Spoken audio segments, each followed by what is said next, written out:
श्री शिवाय नमस्तुभ्य। हर हर महादेव। माता बहनों और भाइयों, भगवान भोलेनाथ की असीम कृपा आप सभी पर बनी रहे। जो भी भक्त इस समय इस वीडियो को देख रहा है, उसके जीवन में सुख, शांति, समृद्धि और खुशियां बनी रहें। महादेव उसके सभी कष्टों का निवारण करें और उसके जीवन से सभी प्रकार की बाधाओं को दूर करें। माता बहनों, आज बुधवार का अत्यंत शुभ दिन है। बुधवार का दिन भगवान गणेश जी को समर्पित माना जाता है। शास्त्रों में बताया गया है कि किसी भी कार्य की सफलता के लिए सबसे पहले श्री गणेश जी का स्मरण करना चाहिए। जहाँ गणेश जी की कृपा होती है, वहाँ विघ्न अपने आप समाप्त होने लगते हैं और जीवन में सकारात्मकता का संचार होता है।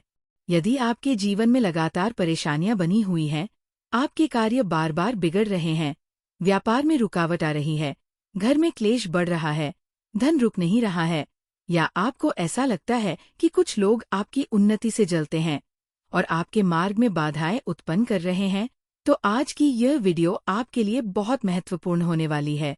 माता बहनों, कई बार व्यक्ति दिन रात मेहनत करता है, लेकिन उसके प्रयासों का फल उसे नहीं मिलता।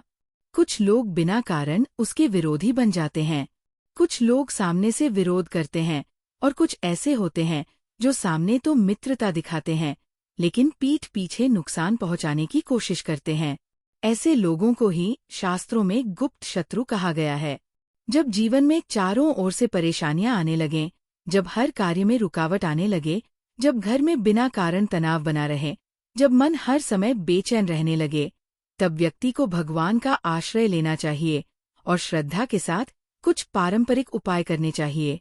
आज मैं आपको एक ऐसा सरल उपाय बताने जा रहा हूँ, जिसे करने में न तो अधिक समय लगता है, न अधिक धन खर्च होता है और न ही किसी विशेष सामग्री की आवश्यकता होती है। यह उपाय घर बैठे किया जा सकता है और इसे स्त्री तथा पुरुष दोनों कर सकते हैं। लेकिन माता बहनों, किसी भी उपाय से पहले मैं आपसे एक बात अवश्य कहूंगा कि उपाय तभी फलदायी माना जाता है जब उसके साथ श्रद्धा, विश्वास और भगवान का स्मरण जुड़ा हो। केवल उपाय कर लेने से कुछ नहीं होता।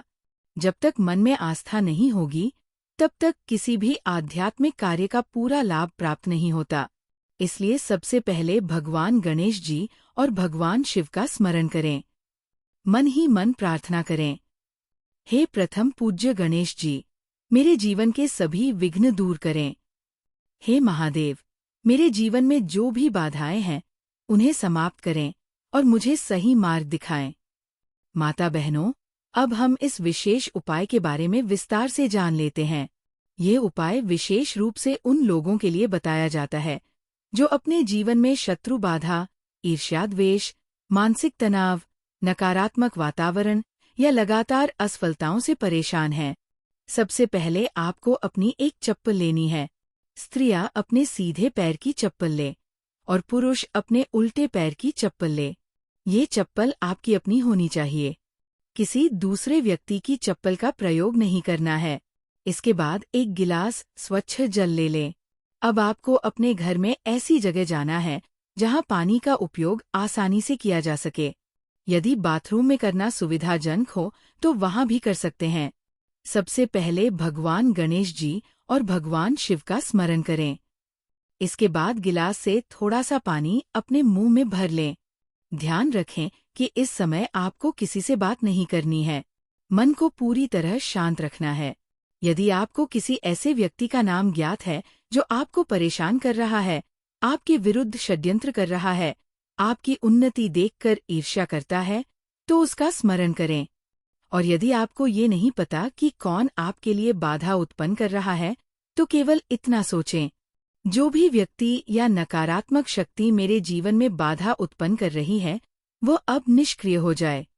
भगवान मेरी रक्षा करें। माता बहनों, जब आपके मुंह में पानी भरा हो, तब कुछ क्षण तक इसी भावना के साथ ध्यान करें। अब धीरे धीरे उस पानी को बाहर निकाल दें और कुल्ला कर लें। इसके बाद अपनी चप्पल को हाथ में लें। जहां आपने कुल्ला किया है, वहां पर मन ही मन अपने शत्रु का नाम लिखने की भावना करें। यदि नाम ज्ञात नहीं है तो केवल शत्रु शब्द का भाव करें। अब चप्पल को पुनः पहन लें। इसके बाद उसी स्थान पर 5 बार अपने पैर को तेजी से भूमि पर मारें। पहली बार मारते समय कहें, मेरे जीवन की बाधाएं समाप्त हों। दूसरी बार, मेरे शत्रुओं की नकारात्मकता समाप्त हो। तीसरी बार, मेरे घर में सुख और शांति आए। चौथी बार, भगवान गणेश और महादेव मेरी रक्षा करें। पांचवी बार, मेरे सभी कार्य सिद्ध हों। माता बहनों, ये 5 बार भूमि पर प्रहार केवल एक क्रिया नहीं है। यह आपके भीतर आत्मविश्वास और सकारात्मक संकल्प को जागृत करने का प्रतीक माना जाता है। इसके बाद थोड़ी सी मिट्टी लें। यदि मिट्टी उपलब्ध न हो तो किसी सामान्य गमले की मिट्टी ले सकते हैं। ध्यान रखें कि तुलसी के गमले की मिट्टी का प्रयोग नहीं करना है। जहां आपने उपाय किया है वहां 2 से 3 चुटकी मिट्टी डाल दें। इसके बाद उस स्थान पर पानी डालकर उसे पूरी तरह साफ कर दें। माता बहनों, इस उपाय को करते समय मन में किसी के प्रति घृणा या बदले की भावना नहीं रखनी चाहिए। केवल अपनी सुरक्षा, शांति और सकारात्मकता की कामना करनी चाहिए। इसके बाद भगवान गणेश जी के सामने दीपक जलाएं। यदि संभव हो तो ओम गणपत्ये नमः मंत्र का 21 बार जाप करें। फिर ओम नमः शिवाय मंत्र का कम से कम 108 बार जाप करें। बुधवार के दिन मंत्र जाप का विशेष महत्व बताया गया है। ऐसा माना जाता है कि बुधवार को श्रद्धा से किया गया जब व्यक्ति की मानसिक शक्ति को बढ़ाता है और निर्णय लेने की क्षमता को मजबूत करता है। माता बहनों, कई लोग पूछते हैं कि इस उपाय का प्रभाव कब दिखाई देता है। धार्मिक मान्यताओं के अनुसार जब व्यक्ति श्रद्धा और विश्वास के साथ उपाय करता है तो सबसे पहले उसके मन का भय कम होने लगता है, आत्मविश्वास बढ़ता है, नकारात्मक विचार कम होने लगते हैं। धीरे धीरे परिस्थितियों में भी सकारात्मक परिवर्तन दिखाई देने लगते हैं। इसके साथ साथ बुधवार के दिन कुछ और छोटे छोटे कार्य भी अवश्य करें। किसी जरूरतमंद व्यक्ति को हरी वस्तु का दान करें। गाय को हरा चारा खिलाएं। गणेश मंदिर में जाकर दूर्वा अर्पित करें। बच्चों को फल या मिठाई बांटें। इन कार्यों से भगवान गणेश की कृपा प्राप्त होती है और जीवन के विघ्न दूर होने लगते हैं। माता बहनों, याद रखिए कि भगवान कभी भी अपने सच्चे भक्तों का साथ नहीं छोड़ते। आपका परिवार हमेशा खुश रहे। हर हर महादेव।